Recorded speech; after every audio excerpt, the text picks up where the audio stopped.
We won't deal with this one first because we need to get some legal advice, which means we'll just have to whip into PX for a period of time, and I'll link that to morning tea.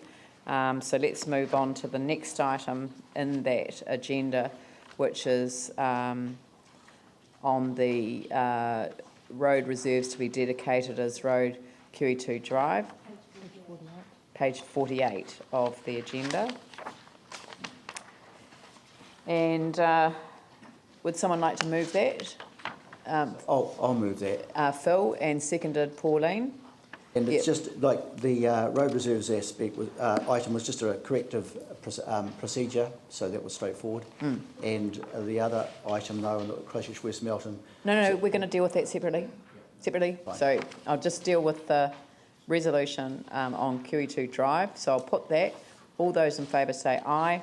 Those opposed say no. That's carried. And now we move on to the Christchurch West Melton zone update. And I have the chair of the Christchurch West Melton Zone Committee here, and I'd like to invite Arapata Reuben to come forward, and Isla McLeod, I think, wants to sit at the table as well for the presentation. Thank you.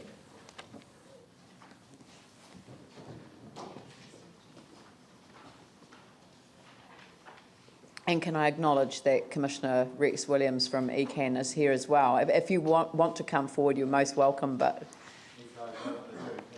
thank you. Kia ora.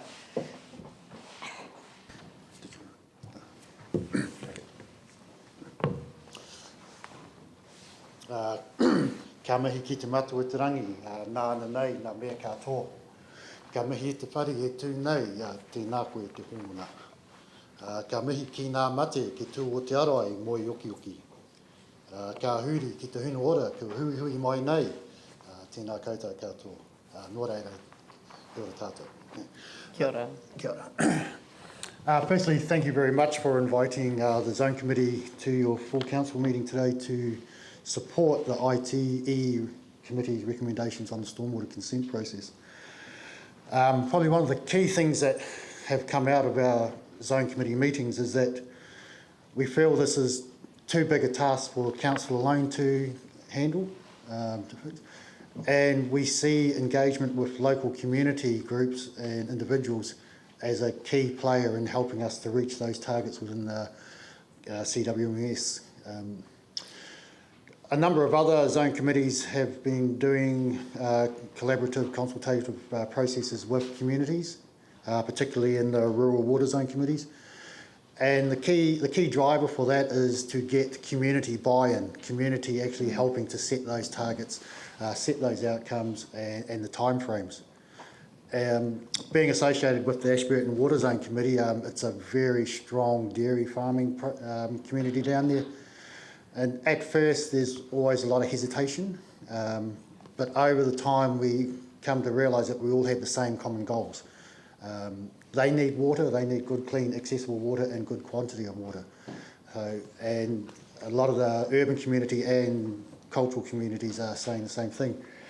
So over the last few years since Christchurch West Melton's been established, we've made some really strong connections with a lot of the community groups, the Avon or Tākaro, for instance, Ehutai Trust, the Hefkit or Pāwaho, as well as a lot of smaller community catchment groups. And we sincerely believe that together we can get buy-in from those communities to help speed up reaching those targets that were mentioned in the CWMS. I think I've just about covered.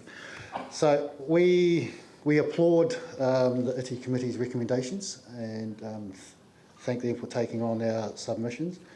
And apart from that, we see the need to do more sooner. If we leave it for 10, 15 years, the cumulative effect of not doing anything in that time would make it much more expensive, much harder to remedy to reach those targets. Yeah, I think that's it. Could I just say that? Please. The skirt works, of course, are going to be the proof of the pudding, and until that's completed, Council isn't able to assess the effectiveness of the stormwater system, as it will be at the end of the skirt works. But it could be that the council is unable to achieve the targets. And we have been advised by staff that if we can change people's behaviour, it is possible to achieve a 50% improvement in the stormwater quality. And that's what we're talking about. It's one of those things that, a bit like Lord Rutherford, we haven't got much money to do this, so we're going to have to think.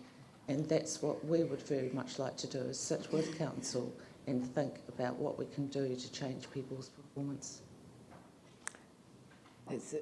Look, thank you very much. And this is the first time in my time as the mayor that a joint committee has come to the council, but it really does show to me the benefit of the approach of having what is established as a joint committee, the zone committee model, exemplified by your presentation. So thank you very much for that. I couldn't agree more about engaging the community in the setting of targets, but they have to, as part of that process, accept responsibility that they are part of the solution as well.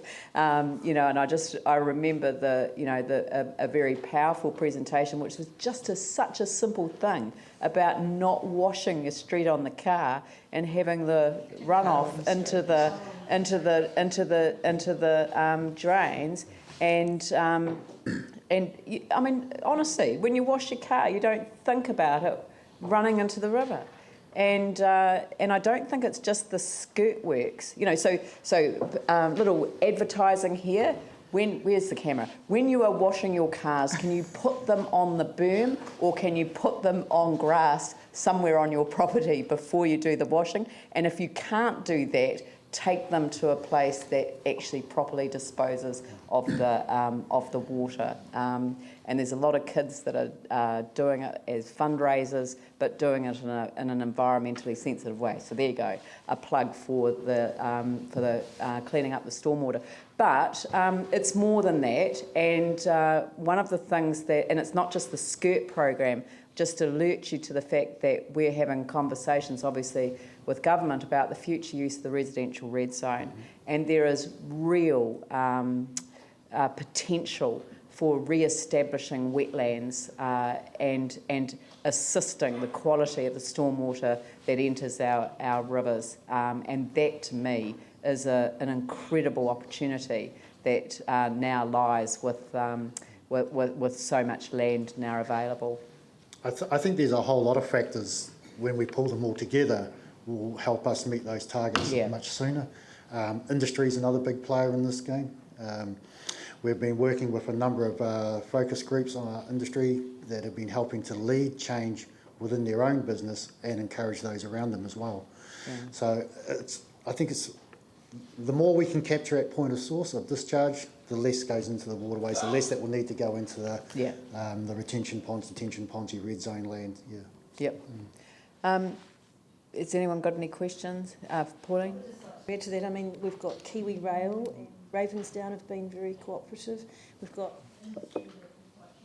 developing rain gardens to absorb the runoff. We've also got solutions where we might be able to alter the exterior by coating it to stop the zinc polluting.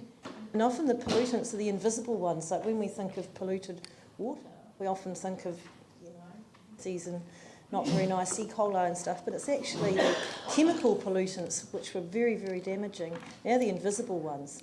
So this is actually getting buy-in from a large number of the community today, very much an education program. So it's good work going on. It Huge is excellent work. So, Phil, I presume you'd like to move that, and Pauline, I guess you'd like to second it. Is there any discussion? I'll put that motion. All those in favour say aye. Those opposed say no. That is carried. Thank you very much. Thank you very much. Okay, so how are we? Oh, well, look, it's about 10:30. So I'm thinking that the legal advice that we need to receive on the next item on the agenda shouldn't take very long. So I'm just going to No, so what I need to do is have someone move that we resolve to exclude the public to hear legal advice in relation to this item. Staff are always permitted to remain during a meeting of the... Eh? Oh, okay, well, staff have always been permitted to remain, but we'll put that, staff be permitted to remain. And the reason is to maintain legal professional privilege. So we have a legal opinion to discuss in relation to Part A, Item 1 of that report, and we can expect to be able to. Let's be on the cautious side. We're likely to reconvene the meeting at. Shall we say 11:15, and that will give us time for morning tea and then half an hour to discuss the legal opinion. All right. So I'll put that. Oh, no, I'll move that motion, and Vicky Buck will second it, and I'll put that motion. All those in favour say aye. Those opposed say no. That's carried, and I will. Yeah. So I've said that we're basically adjourning the meeting for morning tea now, but we'll be back into a public excluded session probably until 11:15, but however long it takes. All right, so if councillors could be back here for the PX session at 1:45. Yep, thank you.